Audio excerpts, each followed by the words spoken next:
Hi guys, this video is all about God's provision in my life.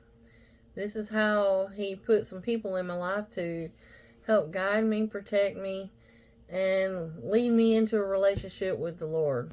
They are the reason that ultimately I have gotten through my life because they introduced me to Jesus. If you're seeing my videos for the very first time, I didn't just wake up one day and decide, hey, I'm going to start making YouTube videos and share the intimate details of my life with total strangers around the world. No, that's not what happened. God led me into writing a book about my life some time ago, but I never did anything with it. But now He's called me to do this. He called me to make these videos and read my book, tell my story. He has a purpose for it, and at some point it'll be revealed to me and I'll clearly understand what its purpose is. So I'm just trying to be obedient in the meantime. If you haven't seen any of my videos up till now, you might want to go back and watch them and get caught up. As I said, this chapter is all about God's provision in my life. I've combined chapter 4 and 5 together because they're really short and the theme is the same. God put people in my life to look out for me. And so this first chapter is my godparents. I call them my godparents simply because God put them in my life. That's a made-up name. There's no legal connection to these people at all. We were not related in any way. When I was just a few weeks old or a few months old, I'm not sure exactly. I know my mom had talked about how they had a babysitter for me. She was young and didn't do a good job taking care of me. They needed a new babysitter. Well, they were working in a sewing factory at this time, both of them. And there was a lady getting ready to retire, and she said, well, I'll look after you, baby, for you. And her husband was also retired. He was retired from the county road department. He built roads. There's times I think about him even now when I ride down a certain road because I know he helped build it. It's pretty cool. Anyway, my great-grandmother was also working at that same sewing factory at that time. And as I had mentioned earlier, her husband, my great-grandfather, had died. He got ran off the road by a drunk driver. And so I firmly believe that God put these people in my life to help fill that hole that He left because He looked after me. The devil took my great-grandfather out of my life with a drunk driver, but God gave me these people to help bring me up and look out for me. They were my safe place. They taught me what it felt like to be loved. You know, they would hug me. Every time they saw me, they were hugging on me and loving on me. And they loved me and treated me like I was their own child. These two people had met and married each other later in life. They were both married to someone previously, and their wife and husband had passed away. So they were in their retirement years, and I was like their kid, you know. So I went to their house even long after I didn't need a babysitter anymore and I was going to school. I was still in their lives. I was at their house almost every weekend. If school was out for, back then it was called AEA holidays. Now we just call it something else. But I was at their house. During the summer, I would go spend a week to 2 weeks at a time with them. So they gave me a place where I could be safe from abuse during those breaks from school. Also, they bought my school clothes. They bought my shoes. My parents did not buy my clothes or shoes. I promise you, they never bought me clothes and shoes. Unless maybe it was Christmas time. My daddy would buy me an outfit, but that was about it.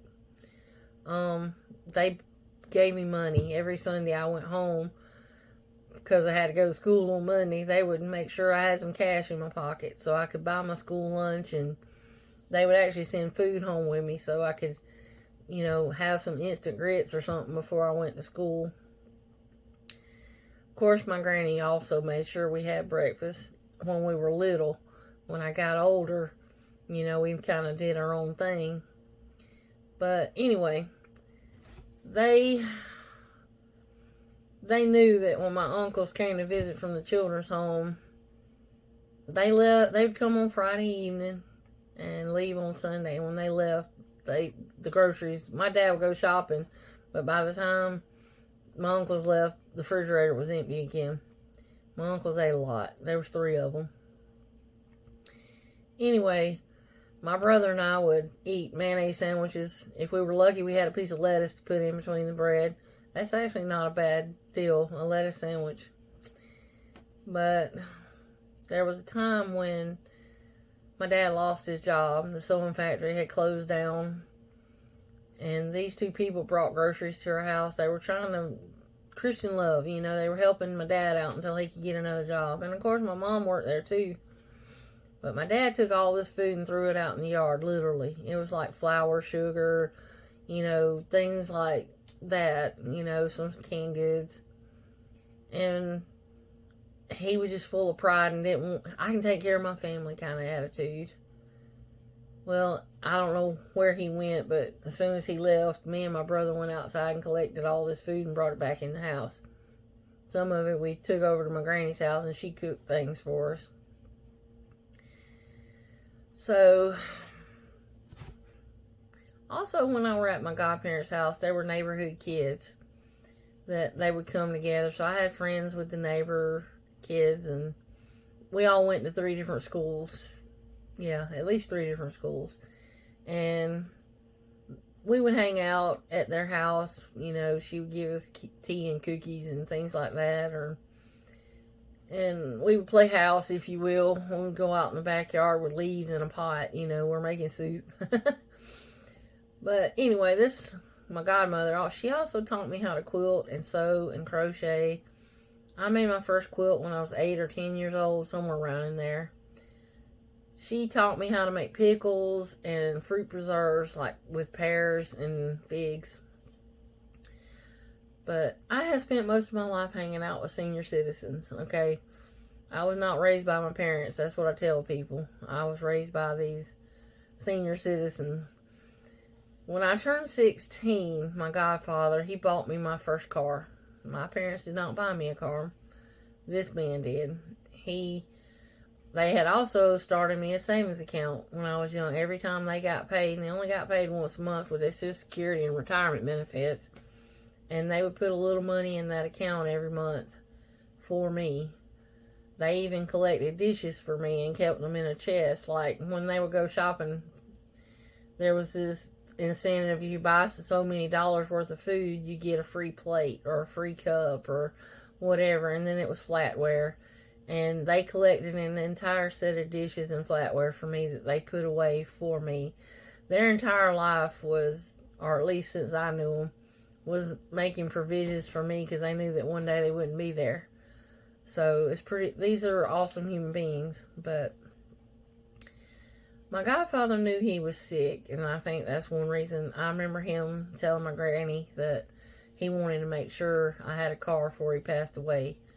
I didn't know it at the time. He was trying to give me some other things also at the same time. It's like, I'll get them later, And I didn't realize he knew he might not be here much longer, and I didn't recognize it at the time. But he went into the hospital. He had to have a surgery in his chest. He had an aneurysm. I think it was an aortic aneurysm. Not 100%. But anyway, they did surgery, and it seemed like it was okay, but he was in the hospital 7 days, and on the 7th day, he passed away. So, whatever took place during that surgery, he never recovered. He was like 82 years old, I believe. It's 82 or 4. My life changed forever that day. And as I mentioned, his previous spouse had passed away, so any children he had lived far off. And so, my godmother, her daughter, she had 3 children, but 2 had already passed away. One had Down syndrome and she died. And one died when he was very young. He was hit by a car. So she had a lot of tragedy in her life. So I visited her as much as I could after school. Like I said, I was in high school at this time. Her daughter lived in another state. So she came down here, helped sell the house, and moved her up to this other state and put her in a nursing home up there. I had no contact with her at all during those years. I think it's about 3 years. I wasn't allowed to talk to her, although the daughter would contact the neighbors and tell them what was going on, and so I had information that way. She had her and, well, my godparents, they had wanted me to have the house when they passed away, but things happening the way they did, it superseded any will they wrote about the house. So I was actually in the will, but the way things took place, I was cut out. I do remember praying that someday I'd be able to be for another kid what they were for me. And so I don't know that I've actually been able to do that. I have tried to do it for my nieces and nephews. I have 5 nephews and 2 nieces. And so I've tried to be a part of their lives and help them and guide them. One of my nieces doesn't like me very much. The other one, she and I had a good relationship, but she has recently been taken out of my life, so I'll explain that later. But my nephews are all grown, pretty much. And my oldest nephew, he's even married and got a child of his own now, so. When I see parents treat their kids bad, it really bothers me, knowing how I went through things as a kid. I don't know why. I was just a super sensitive kid. I was sensitive to things. And I don't know. I've always advocated for kids, even to my brother and my sister, and like, hey, you shouldn't do this to your kids. You should do this.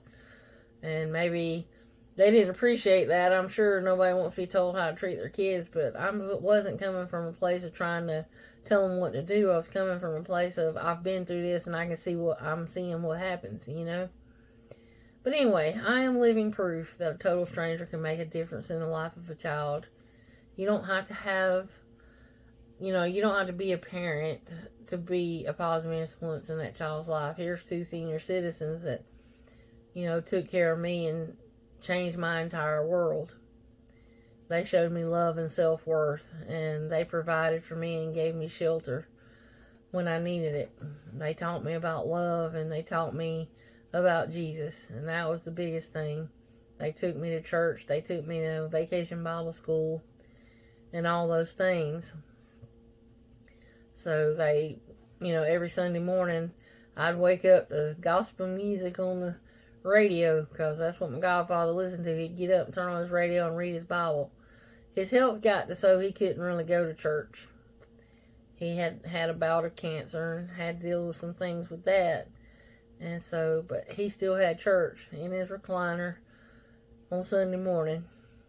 And I just remember waking up to that. I still enjoy that kind of music. I know we got contemporary music and all that now, but I still like some of the old stuff. You just feel it more. I don't know, it's like the spirit's in it more. But anyway, I'm moving on to chapter 5. This is my granny. And as I mentioned, I'll just highlight here that my granny is my father's grandmother that raised him, because his mother passed away when he was a little boy. And she lived on the family land right next door. And as I mentioned a minute ago, she retired from the sewing factory at the time my brother was born. So she was for him what my godparents were me. But she also was a huge integral part of my life, because she helped look out for me too. There was times when she would intercede and step in when my dad was beating me too long. She'd say, hey, that's enough, quit. She looked out for us. She prayed for me. So she was, and I think genetically speaking, I'm a lot like her, whether I wanted to admit it at the time or not. But now, years later, I can see it. She's not what you would call a soft woman. She grew up hard and rough, and she was a very strong woman. I can see a little bit of that in me. I've had to grow up hard and be strong. And so, anyway, her husband passed away, and she had to do it all on her own. She never remarried, never even thought about it. He passed away. I guess she was in her 60s, so, you know. She decided to retire and take care of my brother. Then she, like I said, she lived next door. Every morning before school, my brother would stay with her all day because he wasn't in school yet. But when my parents went to work, we'd go over to Granny's house in the morning, and she'd fix me breakfast and send me off to the bus line. She used to make us these, and then eventually my brother went to school, but she would make us these grilled cheese sandwiches with the commodity cheese. Those were really good. She had this sandwich machine where you open it up like a clam, I don't know, big long handles on it, and smash it flat and made it all nice and brown and crispy, and you can't get those anymore. The girls you get now want to cut the sandwich in half, and I don't want one of those, but anyway, I had not mentioned this before, but the devil had tried to take me out another time in my life. I almost got ran over by a beer truck getting on the school bus. The bus stopped and put out its sign to let me get on, and I went to run in. My feet stopped on that white line just as the beer truck ran the stop sign. I came my hair was blowing back. I came really close to dying that day. So thankfully, the Lord had an angel there or something that helped me see that truck and stop. And from then on, I was very careful about making sure any car stopped before I got in the road. So it did teach me something. Anyway, my granny also did a lot to help me teach me about the Bible. She was a godly woman. She tried to raise my daddy that way, but I think he rebelled against that a lot. She kept me in the faith in spite of the bad examples my parents were helping or showing me. She also referred to me as the black sheep of the family. She said, it's pretty obvious you're the black sheep in this family, and she saw my struggles. She taught me how to cook. I mentioned before that she owned a cafe, so I learned a lot of my cooking from her. I learned how to can jellies, and plum jelly was our favorite. And we had a big plum tree. We could actually climb in that tree. It was so big.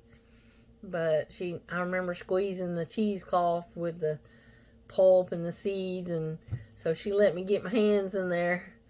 So it was pretty nice that she'd take time to teach me that.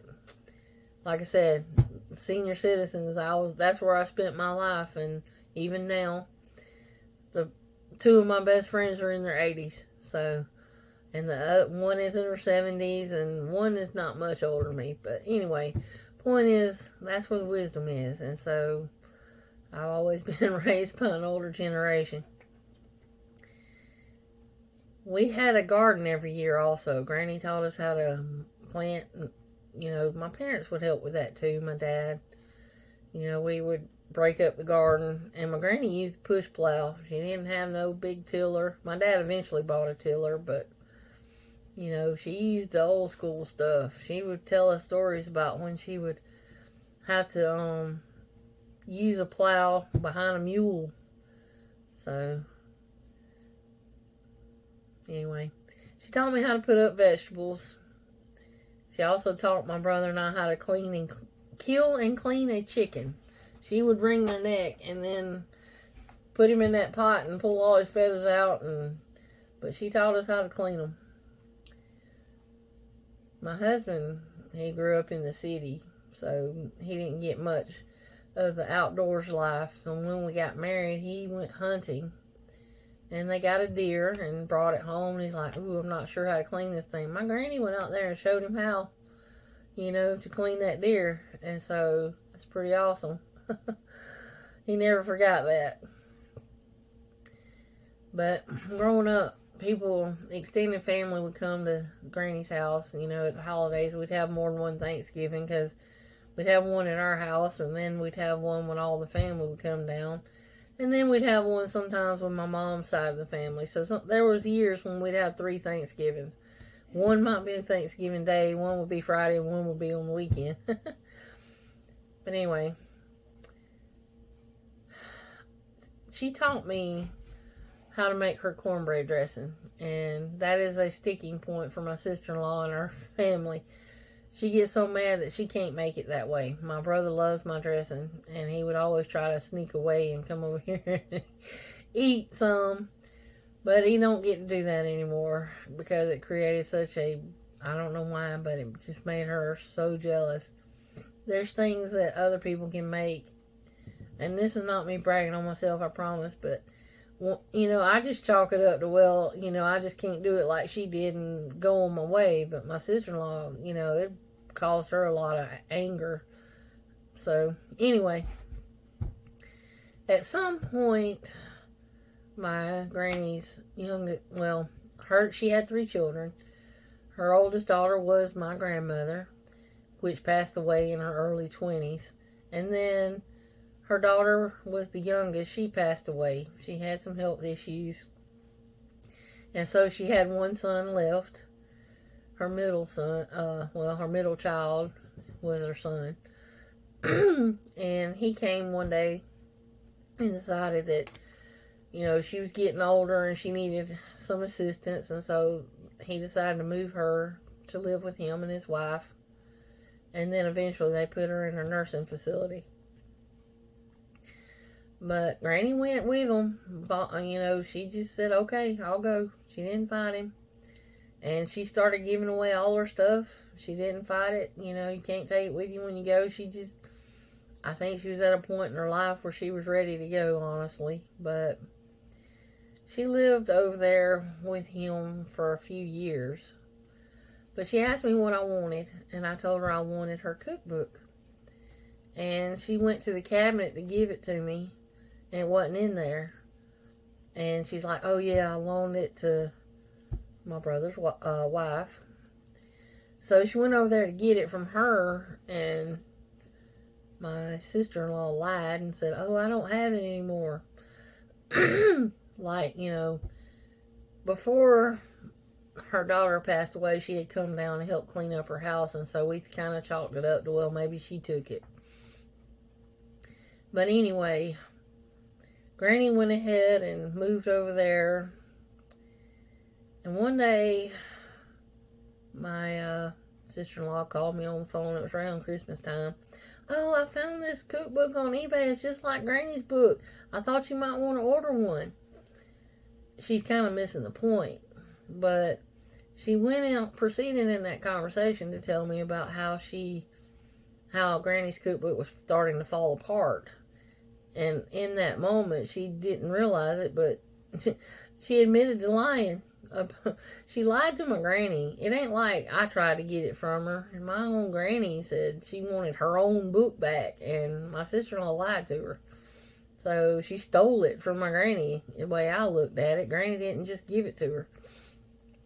But anyway, it wasn't about the cookbook and the recipes in it so much. The cookbook was my granny's. It had handwritten things in there, handwritten recipes. Not only that, there were some recipe cards where Granny had written out some recipes and stuck it in the pages.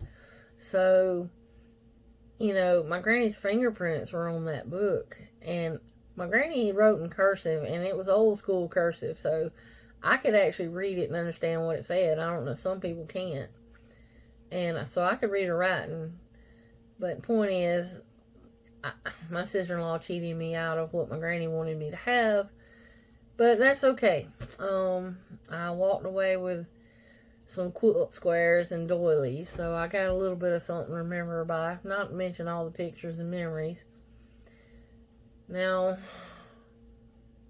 she also, like I said, she helped me with my crocheting and quilting and things like that. So she died at the age of 91 in that nursing home. And she was buried on my daddy's birthday. Interesting. But anyway, the point I'm trying to make is God provided these people in my life to look out for me. This was the bright spot in my world that helped make all the difference. Like I said, I am living proof that a stranger can make a difference in the life of a child. So, you know, you never know what that little thing you do can be a huge impact. Also, if you got older people in your life, there's so many things I wish I could go back to my granny and ask those questions, and I can't. You know, questions about my grandmother, because I never knew anything about her. She died so young. You know, there's just, if you got an older person in your life, maybe a grandparent, great grandparent, take your phone, take a camera, take a notebook, something, and go do an interview with them and learn some of those things like that you always want to know. I'm sure there's stories they tell over and over and over again, but find some of those stories they don't tell. You know, ask questions about this person and that person. And my great grandmother was a child during the Great Depression, and so, you know, there's some questions there I probably could have asked more about. And, you know, if there's some family member that you don't know much about in your ancestry, ask about them. Point is, you know, don't assume they're always going to be there to ask, because they won't. You know, I wish I had asked more questions, and I can't. You know, there's things that I could have learned. You know, maybe there's something they know how to do and something they know how to cook or make, and you could go and learn how to do that thing before they pass over. So anyway, that is my video for this week. This is the third time I tried to make this video. The first time the record button didn't mash. But anyway, so just stay tuned for next week. I'll be talking about my transition period in my life to where I went from being a kid under my dad's roof to an adult and married. So join me for that. Thanks.